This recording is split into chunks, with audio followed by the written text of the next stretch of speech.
Bienvenue à TRF Chronique, épisode 42. Vous savez, les histoires les plus fascinantes sont rarement celles qui font la une des journaux. Non, elles se chuchotent souvent dans les coulisses du pouvoir. Et aujourd'hui, on va s'intéresser à l'un de ces secrets particulièrement bien gardés. On se transporte au cœur même de la République française, Paris, le palais de l'Élysée.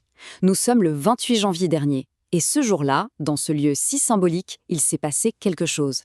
Quelque chose de très inhabituel et surtout loin, très loin de l'agitation médiatique habituelle. Attention, on ne parle pas ici d'une grande réception officielle annoncée à grand bruit. Pas du tout. Non, il s'agit d'un moment qui s'est déroulé dans le secret le plus total. Un hommage rendu à l'abri des caméras, presque en catimini. Alors, la question se pose, évidemment, pourquoi autant de mystères autour d'un tel honneur ? Et surtout, qui est la personnalité au centre de cette cérémonie si confidentielle? C'est ce qu'on va découvrir ensemble. Alors allons-y, au cœur de cette énigme, il y a une femme que tout le monde en France connaît.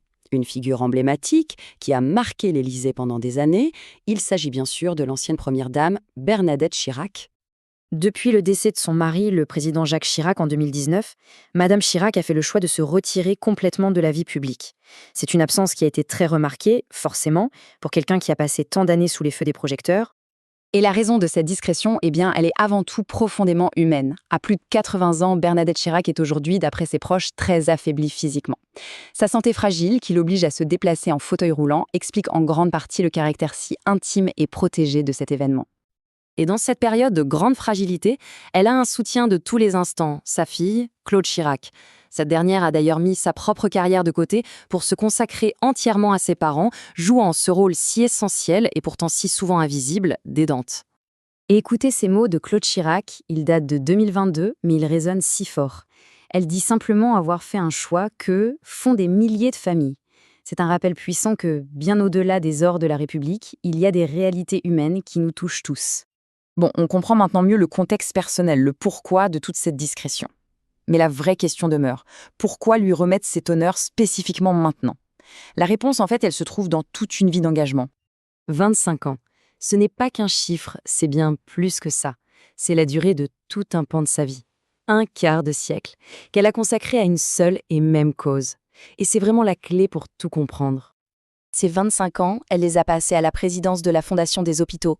C'était sa mission, améliorer le quotidien des enfants et des adolescents hospitalisés. Un combat qu'elle a mené avec une détermination incroyable. Et bien sûr, quand on pense à la Fondation des hôpitaux, on pense immédiatement à l'opération Pièce Jeune.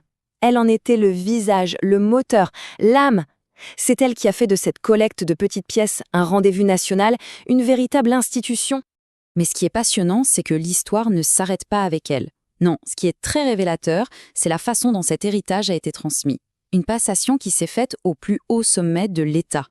Regardez cette chronologie, elle parle d'elle-même. De 1994 à 2019, c'est l'ère Chirac. Et puis, en juin 2019, quelques mois à peine avant la disparition de son époux, elle décide de passer personnellement le flambeau à Brigitte Macron. Un moment symbolique extrêmement fort.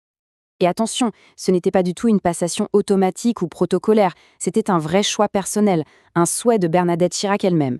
Elle voyait en Brigitte Macron la personne capable de poursuivre cette mission avec la même énergie. Cette phrase, tirée du communiqué de la Fondation à l'époque, dit tout. C'était une véritable reconnaissance de la part de Madame Chirac, une sorte d'adoubement, une validation de l'engagement de Madame Macron. Ok, maintenant qu'on a le qui et le pourquoi, il est temps de revenir au comment. Retournons dans les coulisses de ce fameux 28 janvier pour assembler les toutes dernières pièces de notre puzzle. D'abord, le lieu. Il n'a pas été choisi au hasard, loin de là.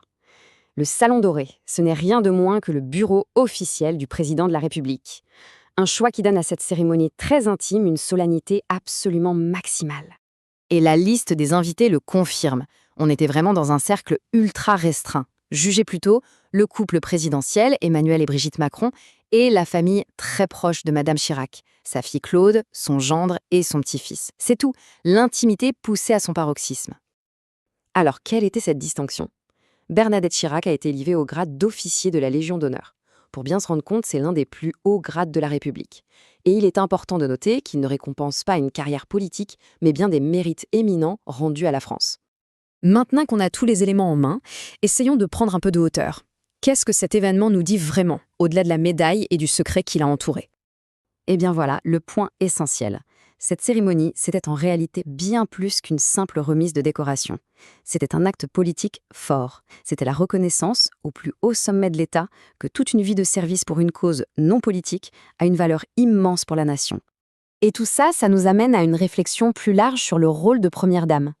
L'exemple de Bernadette Chirac et cette continuité assurée par Brigitte Macron nous montrent que ce rôle, même s'il n'est pas défini par la loi, est bien plus qu'une fonction symbolique.